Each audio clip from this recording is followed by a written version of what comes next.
Mateus, Evangelho de Mateus, capítulo 19, versículos 13 e 14, que nós vamos ler. Mateus 19, versículos 13 e 14.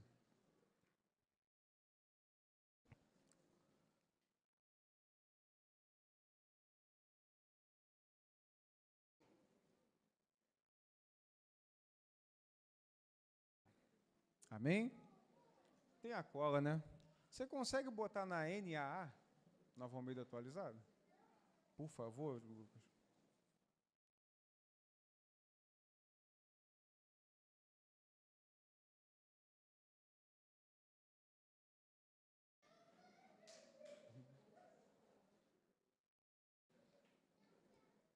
Show de bola.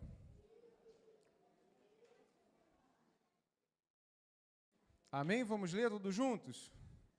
Então, trouxeram algumas crianças a Jesus para que ele lhes impusesse as mãos e orasse. Mas quem repreendia? Os discípulos os repreendiam. Jesus, porém, disse: deixem os pequeninos e não os impeçam de vir a mim, porque dos tais é o reino dos céus. Amém? Amados, hoje as crianças estão com a gente no culto, criança corre, criança brinca. A neurociência já afirmou que uma criança, até os 7 anos de idade, ela tem dificuldade de, por mais de 20 minutos, reter a sua atenção no único ponto. Então, não se frustre. Você, papai e mamãe, pensa assim, pô, a criança corre, a criança isso. A primeira coisa quando eu fiz, quando cheguei no departamento, eu falei, irmãos, não se preocupem com isso. Preocupado eu ficaria se a gente visse um adulto correndo para lá e para cá. Uma criança, é natural e normal que isso aconteça, tá bom? Então, inclusive existem até escolas, né, modelos de educação, como por exemplo na Finlândia, que é o 6º no ranking PISA. Eu até compartilhei com eles, não é verdade? Por isso que eu falo sempre às professoras, até os 7 anos, não se preocupe. Poxa, pastor, fui dar a lição, a criança ficou 10 minutos, daqui a pouco ela saiu correndo. Natural como a luz do dia. O que não pode é a gente deixar de aplicar a lição e de ensiná-la sobre a palavra. Agora, achar que a gente vai ficar 2 horas e meia com ela sentada ensinando alguma coisa é impossível. Neurologicamente, na cabeça da criança é impossível, né? A não ser que você conceda a ela um hiperestímulo como o das telas. Exercita os seus impulsos motores, ela não constrói sinapses neurais debaixo de desenvolvimento social e emocional com outras pessoas, né? Então, alguns pensam assim, poxa, pastor Rodrigo foi para o departamento de trabalho com criança, né? Poxa, mas ele nunca fez isso. Eu falei, irmão, mas alguma coisa a gente tem que estudar, né, irmão? E eu, como tudo que eu faço para a glória de Deus, ainda mais quando eu vejo que Jeremias disse, né, maldito é aquele que fizer a obra do Senhor relaxadamente, se eu não me engano, Jeremias 17:9, eu entendo que para tudo que a gente vai fazer, a gente tem que sempre buscar a excelência. Então, eu digo até para os papais, para as mamães, para os avós, para os avós aqui presentes, não se frustre. Até os 7 anos de idade, uma criança não tem a capacidade de reter a sua atenção focadamente numa coisa só, como se ela estivesse sentadinha numa sala de aula, até os 7 anos de idade. Isso aí não é axiologia, isso é neurociência, né? Então, não se frustre. Faça a sua parte, eduque ela no caminho do Senhor, ainda que seja 10, 15, 20 minutos, mas você pode ter certeza. Às vezes alguém diz, poxa, eu já vi alguém falando com a criança assim, mas com a Peppa Pig, você fica sentadinho ouvindo. Sim, porque a Peppa Pig é um hiperestímulo visual e sonoro que faz com que gere uma espécie de hipnose na mente da criança. Por isso que ela fica quietinha vendo. Aí quando você vai ensinar ela a Bíblia, a palavra do Senhor, dá 10 minutos ela sai correndo. Você pensa assim, não é possível, eu vou orar. Não precisa orar não, irmão. Hipnose é hipnose. Palavra de Deus é palavra de Deus. Amém? Glória a Deus.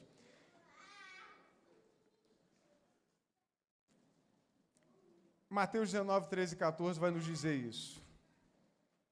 Não deixe os pequeninos, não impeça os pequeninos de vir a mim, disse Jesus. E aí eu vou citar aqui algumas frases, tá? Se eu marejar um pouco os olhos, não ache estranho, não.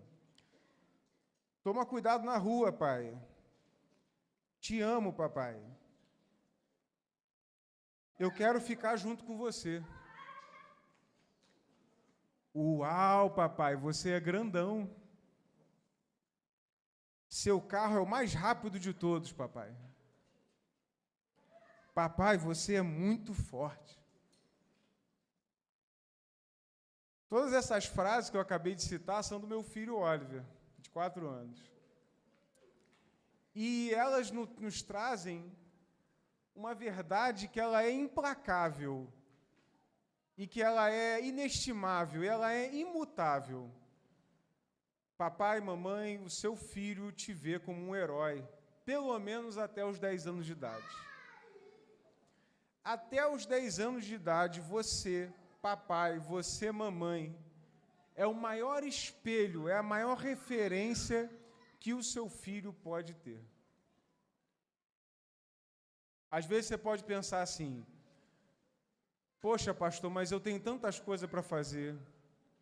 O papai pode pensar, poxa, mas eu trabalho tanto, eu chego tão tarde em casa. Mas cada minuto que o seu filho passa com você são os momentos mais importantes da vida dele. Isso é imutável e inegociável.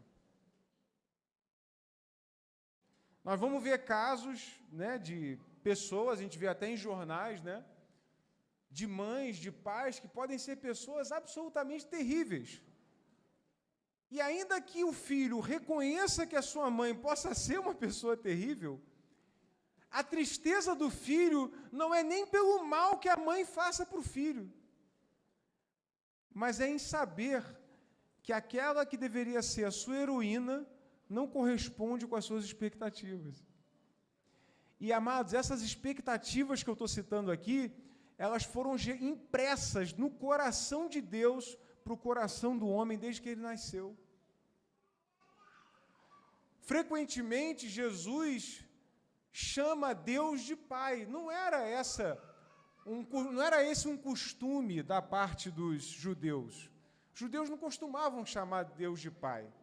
A gente vai ver algumas referências em Salmos, como ele chamando como um pai se compadece dos filhos. A gente vai ver alguns autores que transcendem, né, a revelação do Antigo Testamento, chamando Deus de Pai, mas Jesus vai inaugurar isso. Ele vai dizer que Jesus é um pai. Ou seja, eu, como pai, uma mãe, ela tem qualidades do eterno Deus para imprimir no coração dos seus filhos. Pastor, onde é que está escrito isso? Provérbios. Ensina a criança no caminho que se deve andar. E ainda quando for velho, não se desviará dele.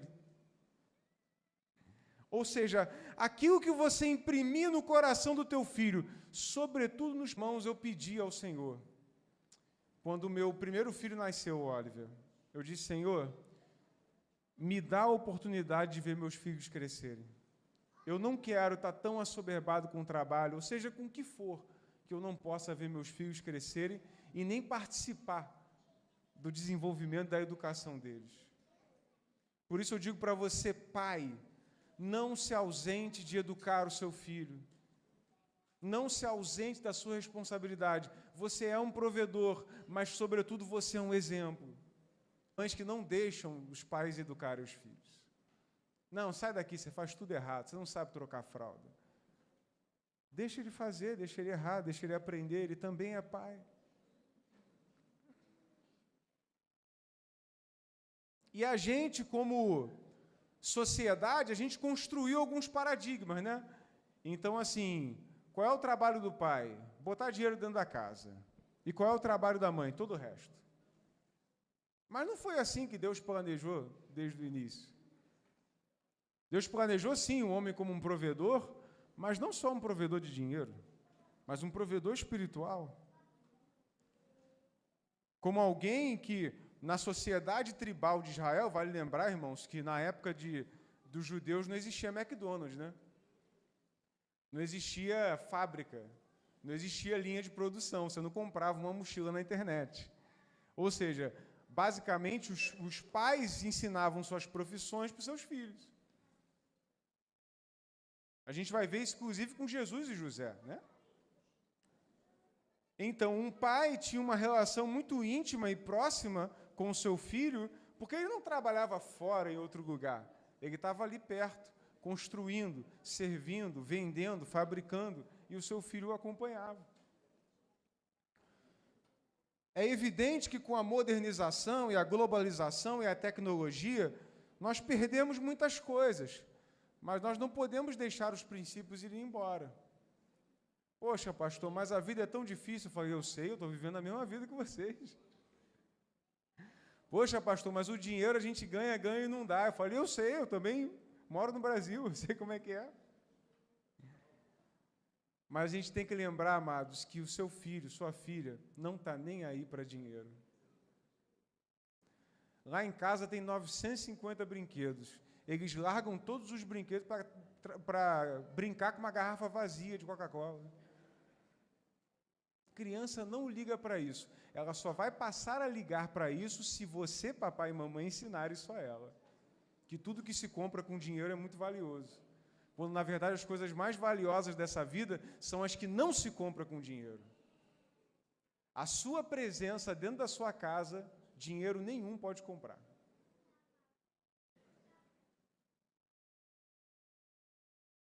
O seu tempo que você passa com seu filho pode ser jogando pedrinha no lago.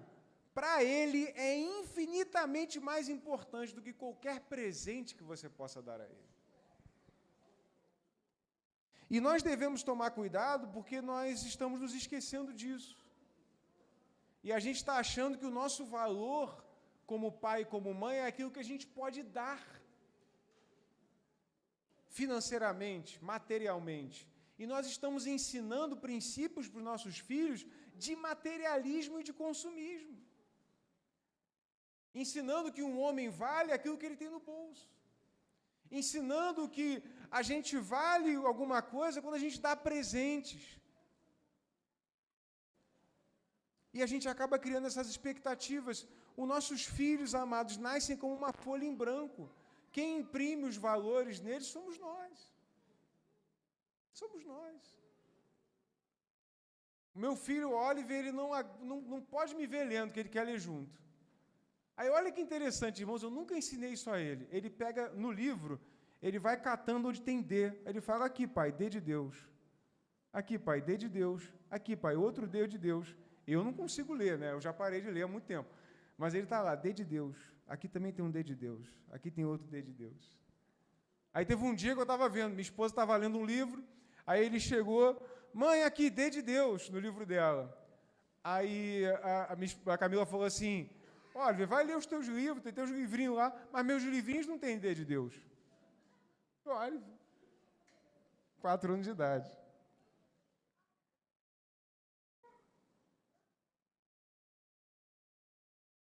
Então, a gente imprime esses valores nos filhos. Muito mais com as atitudes, mas também com palavras. Né? Também com palavras. Então, no versículo 13, amados, vamos lá, vai dizer o seguinte, trouxeram algumas crianças para Jesus, para que lhes impusesse as mãos e orasse. Mas quem repreendeu? Os discípulos. Amados, não é de hoje que muitas pessoas veem crianças como empecilhos. Não é verdade? Ah, tira a criança daqui, está atrapalhando o culto. Ah, não, se a gente levar fulano junto, vai acabar com o nosso dia. A gente não consegue aproveitar nada. Mas na cabeça da criança, ela está assim, é o melhor dia da minha vida, eu estou com meus pais. Só que às vezes a gente está tão preso no que a gente quer fazer, às vezes a gente está cansado, eu entendo isso. Nossa, a gente está tão cansado, a gente queria tanto descansar. Uma vez eu trabalhei, várias vezes, né? Trabalhei de madrugada, cheguei em casa, falei, preciso dormir. Quando eu deito na cama, meu filho pula nas minhas costas. Aí daqui a pouco vem Serena, olha dentro do meu olho, pai, pai, pai! Não consegui dormir. Mas pergunta se eu reclamo disso. Não, eu acho maravilhoso. O Ryan Reynolds, né, que faz o Deadpool, o esposo da Blake Lively, né? Ele diz uma coisa que é muito interessante. Ele tem 4 filhos, né? Até onde me atualizei. Ele diz o seguinte: a minha casa só vai ficar arrumada depois que meus 4 filhos casarem e saírem de casa. Enquanto isso, eu me contento em abraçar o caos, né? Ele usou essa expressão. E realmente é verdade. Se for numa casa e ver que tem um sofá lá muito bonitinho, não tem nenhuma capa por cima para esconder uma mancha de suco, pode ter certeza que alguma coisa está errada. Minha esposa falou assim: amor, vamos pintar essas paredes aqui de casa. Eu falei: agora não. Deixa a parede como está. Depois que os garotos crescerem, a gente pinta a parede. Porque agora eu vou pintar, aí eles vêm pintar também. E a gente precisa abraçar isso. Porque, amados, o que Jesus vai nos dizer é o seguinte: que para a gente entrar no reino dos céus, nós temos que ser como um deles. Eu já vou explicar esse mistério, mas voltando um pouquinho, os discípulos estavam vendo as crianças como empecilhos. E muitos de nós temos essa visão. Quando a gente diz assim, não, hoje o culto, as crianças vão estar junto no culto. Já tem gente que pensa, aqui não, lá em Gotham City tem a igreja lá na cidade do Batman tem a igreja. Aí, lá na igreja do Gotham City, o pessoal fala assim, ai meu Deus do céu, vai atrapalhar meu culto. Vai atrapalhar minha adoração. Mas é o contrário, a gente tem muito que aprender. A gente tem muito que aprender, a gente tem muito que se humilhar. Quando eu tive filho, eu creio que cada um aqui que é pai recente ou que lembra desse momento, pode ver que quando eu tive filho, a minha perspectiva mudou. Eu podia até ver filhos, até ver criança como empecilho, mas depois que eu tive filho, essa realidade teve que cair por terra. Porque se eu digo que a criança é um empecilho, eu digo que o meu filho é um empecilho. Aí você diz, eu não tenho filho. Mas quando você diz que uma criança é um empecilho, você está dizendo que o filho de alguém é um empecilho. Mas eu entendo quem pensa dessa forma. Eu já pensei assim. Não deixa mexer nos instrumentos. Vai quebrar, vai isso, vai aquilo. Lógico que nós temos que ter algum cuidado. Mas nós também temos que lembrar que para a criança, ela não sabe quanto é que vale 10 mil reais, 20 mil reais, 50 mil reais. Se você der um cheque para ela, é capaz dela rasgar e comer. Aí você pode dizer que é ela que não sabe de nada, não, é a gente que deixou de aprender algumas coisas. Que para onde a gente vai, para o reino dos céus, não tem conta para pagar, não tem carro para comprar, não tem dívida para quitar, não tem tênis de marca para comprar, não tem roupa bonita. Lá a única coisa que vai sobrar é a eterna satisfação e o prazer de estar na presença de Deus. E é isso que as crianças nos ensinam. Elas nos ensinam a nós lembrarmos das nossas prioridades. Mas por que a gente vê criança como empecilho? Porque é a nossa carne. Porque se nós estivermos cheios do Espírito Santo, eu tenho certeza que você, cheio do Espírito Santo, jamais vai olhar para uma criança como empecilho. Mas eu e você, na carne, a gente vai olhar para a criança e vai dizer que é um problema. E aí tem uma verdade muito interessante que está lá em Mateus 18, do 1 ao 6. É uma palavra muito direta da parte de Jesus e que a gente às vezes pensa assim, será que Jesus quis dizer isso mesmo? Bem, está explícito. Veja bem, Mateus 18, do 1 ao 6, vai dizer o seguinte: naquela hora, os discípulos de Jesus se aproximaram e perguntaram, quem é o maior no reino dos céus? E Jesus, chamando uma criança, colocou no meio deles e disse, em verdade eu lhes digo, se vocês não se converterem e não se tornarem como crianças, de maneira nenhuma entrarão no reino dos céus. Portanto, aquele que se humilhar como essa criança, esse é o maior no reino dos céus. E quem receber uma criança tal como esta em meu nome, é a mim que recebe. Agora olha o versículo 6, irmãos. Se alguém fizer tropeçar um desses pequeninos que crê em mim, seria melhor para esse que uma grande pedra de moinho fosse pendurada no seu pescoço e fosse afogado na profundeza do mar. Gente, olha o nível de agressividade de Jesus nessa passagem. Jesus é agressivo, irmão, nessa passagem. Muito agressivo. O pessoal diz assim, pastor Rodrigo bate. Pô, gente, vê Jesus, né? Olha Jesus. Jesus está dizendo assim, meu querido, se você induzir uma criança ao erro, é melhor que você amarrasse uma pedra em você e se matasse na profundeza do mar.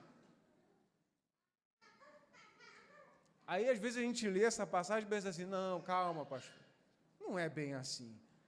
Não tem mais não tem exegese nem hermenêutica que faça com que a gente veja outro significado nisso aqui. Ele está dizendo, se eu como um pai, ou como um tutor, ou como um responsável, eu pego uma criancinha dessa aqui e eu induzo ela ao erro, Jesus vai dizer assim, era melhor você ter se matado, meu querido. É muito forte, irmãos. Ou seja, quando nós temos os nossos filhos e a gente induz ao erro os nossos filhos, o que é induzir um filho ao erro, irmãos? Ensina ele a mentir. Quer ver uma coisa? Pegar a criança, desculpa, tá? Com licença. Pegar a criança, ó, toma aqui, Oliver, mas não conta para sua mãe, não.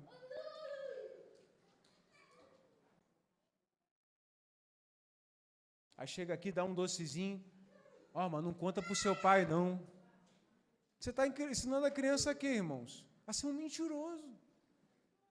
Você está induzindo ela ao erro. Jesus disse, meu querido, não faz isso não. Não faz um pequenino tropeçar, não. Sabe por que ele está dizendo isso, irmãos? Toda criança é salva, amém? Por que, teologicamente, toda criança é salva?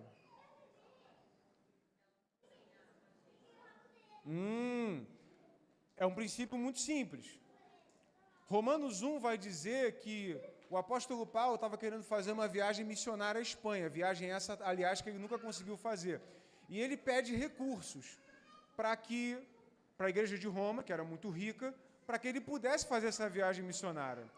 E a gente vai ver lá em Romanos 1 que o apóstolo Paulo vai dizer assim, pois essas pessoas lá da Espanha conhecem a Deus e sabem que Deus existe, e sabem quem Ele é, mas mesmo assim não o glorificam como Deus. Aí eu te pergunto, se ele estava fazendo a viagem missionária até a Espanha para falar de Jesus, como é que ele pode dizer que aquelas pessoas eram indesculpáveis? Porque todos nós, a partir do momento que nós ganhamos a consciência, a idade da razão, como nós chamamos, né? Nós sabemos que existe um Deus. Sabemos que é certo e o que é errado. Sabemos que Ele é o Pai e Criador de todas as coisas. E quando nós não adoramos a Ele como Deus, amados, pode até ser que a gente não saiba quem é Jesus, mas nós somos indesculpáveis. Uma criança também nasce pecadora. Mas qual é a diferença dela para a gente? Ela não tem culpa. Porque ela não tem consciência do que ela faz. É como se uma criança... Ô, Benjamin, não tem água aqui não, né? Não, beleza.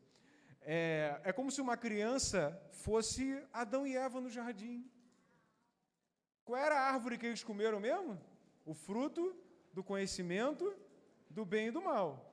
Ou seja, a partir do momento que eles comeram, a primeira coisa que eles se deram conta, pô, estou nu. Uma criança, quando está nua, ela faz questão disso? Ela sabe que ela está nua? Ela sente vergonha disso? Uma criança é semelhante, em termos, tá, irmãos? Como se fosse Adão e Eva no jardim, não tem culpa. Por que toda criança é salva? Porque ela não tem culpa. Agora, a partir do momento que ele diz, Não faça tropeçar o pequenino. O que é tropeço? Pecado.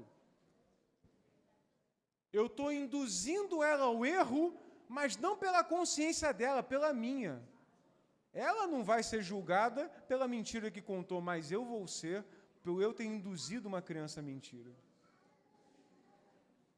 E é a mesma coisa, irmãos, para falar palavrão. Outro dia eu estava, irmão, na porta de casa. Eu vi uma cena que me deixou assim. Eu cheguei em casa mal. Eu vi uma criança de 10 anos, aliás, umas 3 garotas de 10 anos. Porque o meu namorado. Porque o meu namorado, porque ele não me ama, porque o outro.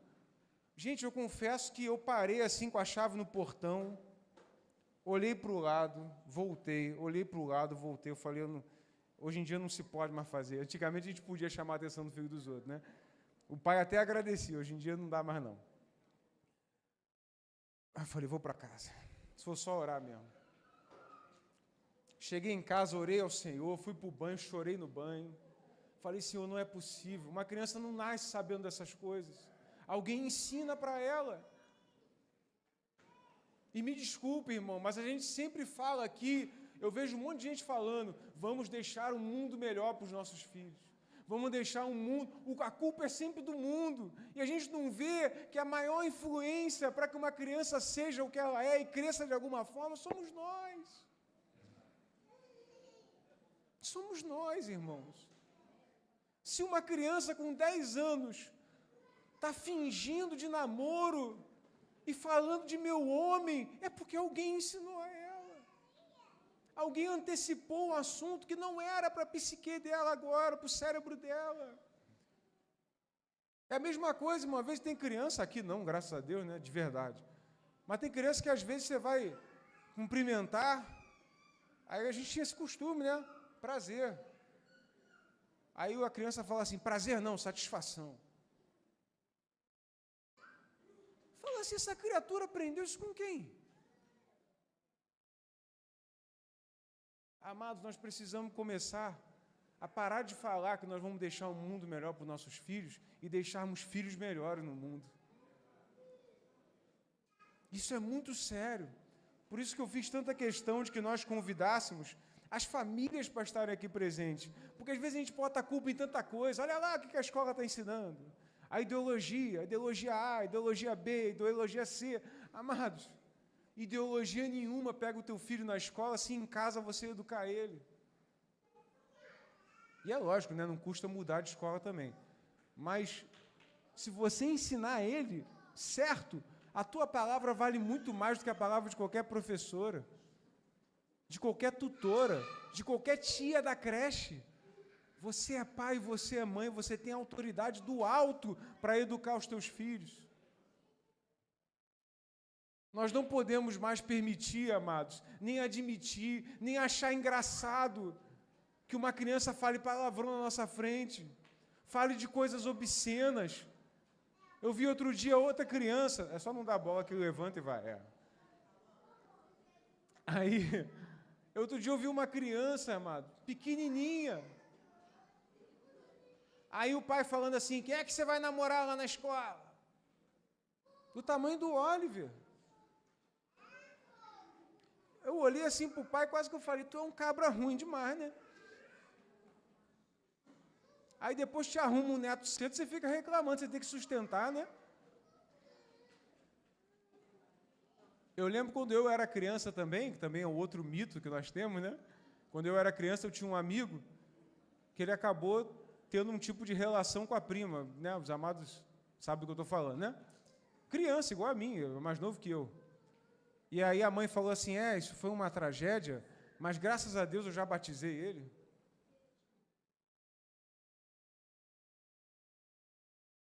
O que é, irmãos? É o firim-fim-fim, a mágica? Apresentei meu filho no altar. Pronto, agora está tudo resolvido. Misticismo.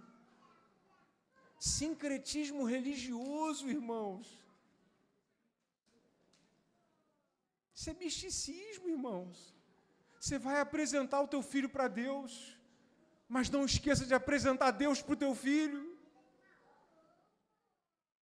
Você pode até chegar aqui e chamar o bispo para fazer uma oração e botar óleo na cabeça do seu filho, se você não ensinar a ele dia a dia, de nada valeu aquele óleo. De nada. Aliás, irmãos, batismo não salva. Batismo é um sinal visível para a comunidade de que eu tomei uma decisão de seguir Jesus. Você batiza uma criança, glória a Deus, que bom que você a batizou, mas não esqueça de educá-la no caminho do Senhor. Não esqueça de trazê-la para a escola dominical. Não esqueça de dar exemplo dentro de casa. Não esqueça de ser pai e de ser mãe na autoridade que Deus te construiu no alto. Nós temos algumas certezas. Toda criança é salva. Outro dia eu vi uma publicação no Instagram. Aí, hoje em dia, todo mundo quer ensinar alguma coisa no Instagram, né? Todo mundo é professor, todo mundo é gastrônomo, todo mundo é advogado, todo mundo é engenheiro. O Instagram tá uma beleza. E é geralmente gente que é tão nova que eu suspeito até que nem filho tenha, mas tudo bem. Aí, ela falou assim, ensina a tua criança no caminho do Senhor, eu entendi, porque nenhuma criança é salva assim somente. Eu falei, opa, peraí. Se uma criança não consegue tomar um voto consciente, pelo menos antes dos 7 anos de idade, podemos dizer assim, de servir a Jesus, de se arrepender dos seus pecados, como que ela não pode ser salva se ela não tem culpa? E a gente tem que tomar cuidado com algumas heresias no nosso meio. Toda criança é salva, para a glória do nome do Senhor. Toda criança é salva. Segundo princípio ensinado por Jesus, quem recebe uma criança no nome dele e a ama, recebe o próprio Jesus. Ou seja, amados, vocês, professoras aí do departamento de trabalho com crianças, é um trabalho danado, não é? É um trabalho danado, não, um trabalho abençoado, né? É um trabalho imenso, mas eu digo a vocês, todas as vezes que vocês recebem uma criança, vocês recebem o próprio Cristo. Isso é Ele quem diz. Quem receber uma criança em nome de Jesus, recebe o próprio Cristo. E terceiro princípio, quem induzir uma criança ao erro, Jesus diz, era melhor você ter tirado sua vida. Ou seja, amados, uma cultura de santidade dentro dos nossos lares é essencial para que ensinemos crianças no caminho do Senhor, de modo que agrade ao Pai. E nós sejamos pais que agradem o coração de Deus. Jamais use a carta de tome cuidado com a TV. Não, realmente, até orientei o departamento de trabalho com crianças, falei, amados, alguns tipos de vídeo, alguns autores, eu estou vetando. Não é bênção, não é bom, não coloque para as crianças, né? A gente evita de colocar vídeo de qualquer forma, mas quando a gente coloca, a gente já evitou alguns vídeos. Se alguém quiser depois saber, só falar com qualquer um do departamento que eu vou citar os nomes. Não vou citar aqui porque live é meio complicado, né? Depois alguém me processa. Mas, realmente, nós temos que tomar cuidado com aquilo que nossos filhos estão assistindo. Internet. Eu não sei como é que está agora, mas você sabia que para fazer uma conta no Facebook você tem que ser maior de 18 anos? E que todo menor de idade que você vê no Facebook é porque mentiu na sua idade na hora de fazer o perfil?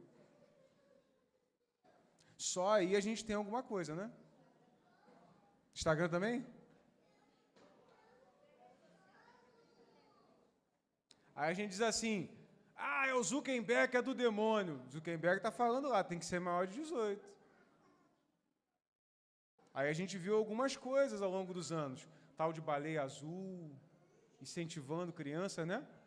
Adolescentes ao suicídio. O que um adolescente está fazendo na rede social? Você tem que ser maior de 18. A coisa já começou com uma mentira, não tem como dar certo. Quem é o pai da mentira? Quem é o pai da mentira? Quem, irmãos?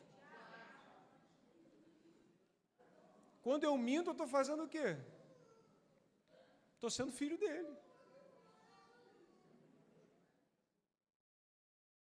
Então, amados, nós devemos entender, fechar as brechas dentro da nossa casa, aparar as arestas, para que nós possamos criar crianças de modo que agrade o coração de Deus. Você, papai e mamãe, você é um espelho da glória de Deus na vida do seu filho. Amém? Você, papai e mamãe, é um espelho da glória de Deus na vida do seu filho e da sua filha. Versículo 14, para a gente terminar. Jesus, porém, disse: deixem os pequeninos e não os impeçam de vir a mim, porque dos tais é o reino de Deus. Jesus afirma com clareza que o reino de Deus é das crianças, ou seja, nós temos muito que aprender com a simplicidade, com a honestidade, com a pureza de uma criança. Jamais devemos perverter esses valores nelas. E aí eu digo, tome muito cuidado com o que você fala perto do seu filho. Sabe por quê, irmãos? Todas as vezes que você está dentro do carro falando mal da sua igreja, o seu filho está ouvindo. Aí daqui a pouco ele desanima de vir à igreja, você não sabe por quê. Nós devemos vigiar, irmãos. Assunto de adulto, criança não deve participar.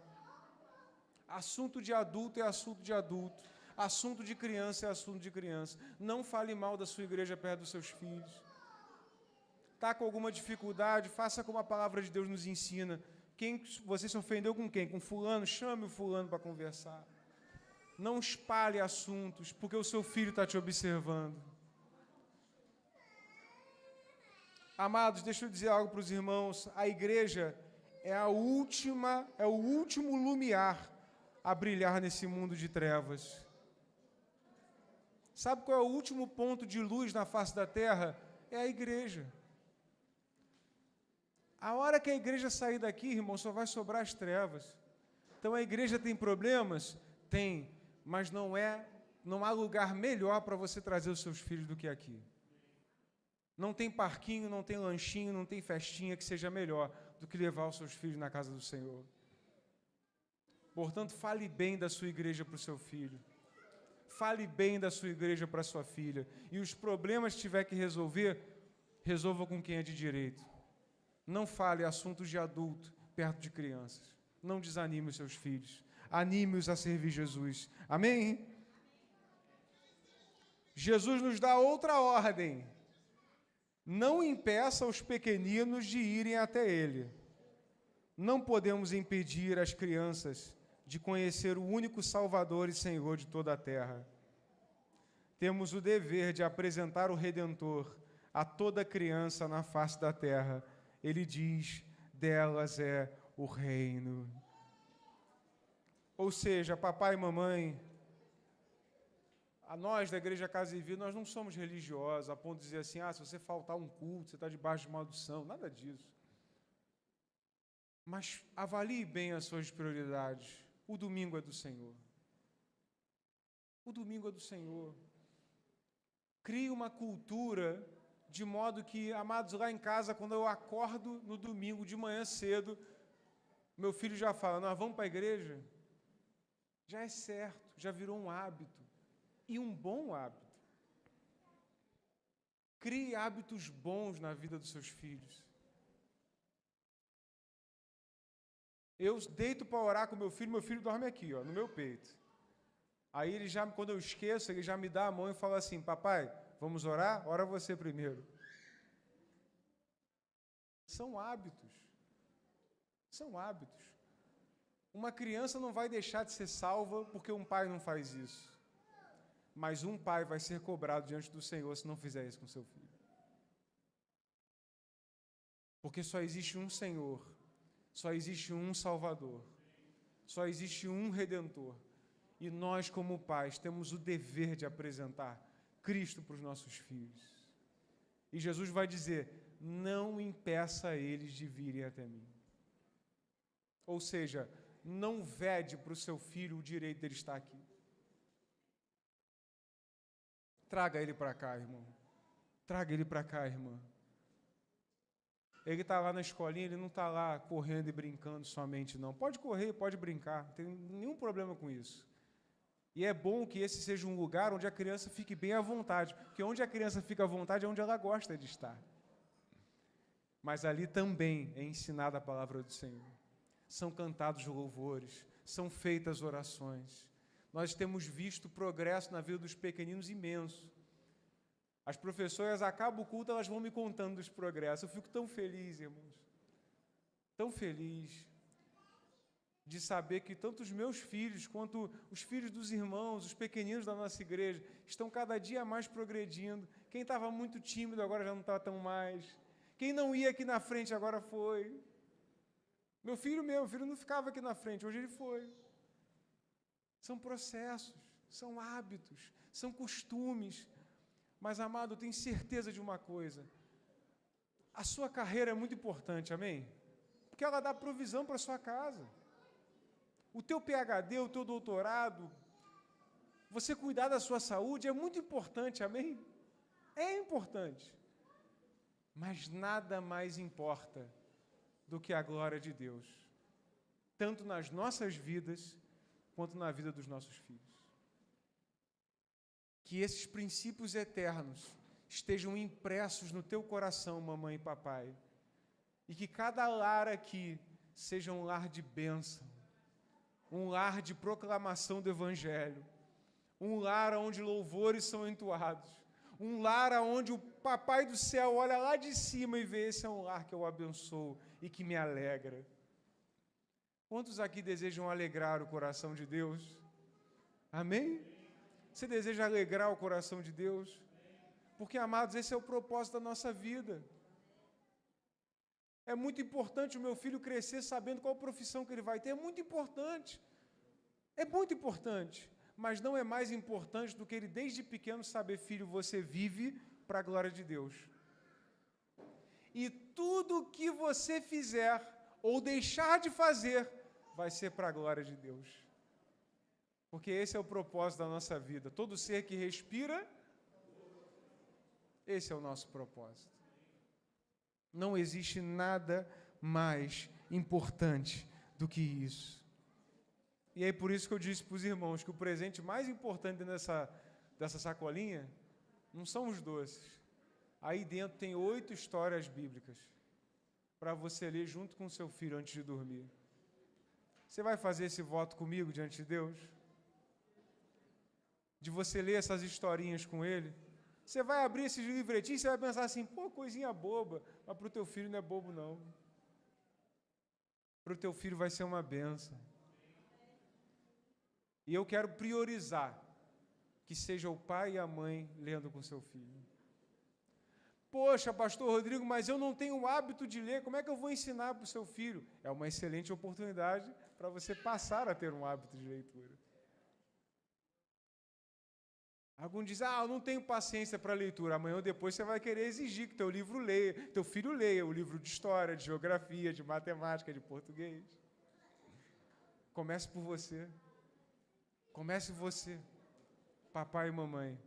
E eu tenho certeza que, se você ainda não experimentou isso dentro do seu lar, eu creio que você já tenha experimentado. Você vai experimentar muito mais a bênção, a presença e a glória de Deus dentro da sua casa. Concluindo, nós como pais temos deveres inegociáveis diante de Deus. E um deles é apresentar Cristo dentro do lar e dar testemunho desse Deus maravilhoso aos nossos filhos, que quer nos salvar e que deu a sua vida por essa causa. É tempo de nós clamarmos a Deus, irmãos, para que os nossos olhos se abram e, debaixo de revelação e estratégias divinas, possamos ensinar nossas crianças no caminho. Eu te convido nesse momento a você orar junto comigo. Eu queria que todas as famílias aqui se reunissem, dessem as mãos, se abraçassem, para a gente fazer uma oração. Pode tirar os bancos do lugar, não tem problema. A bagunça já está instaurada, um pouquinho mais, um pouquinho menos, não tem problema.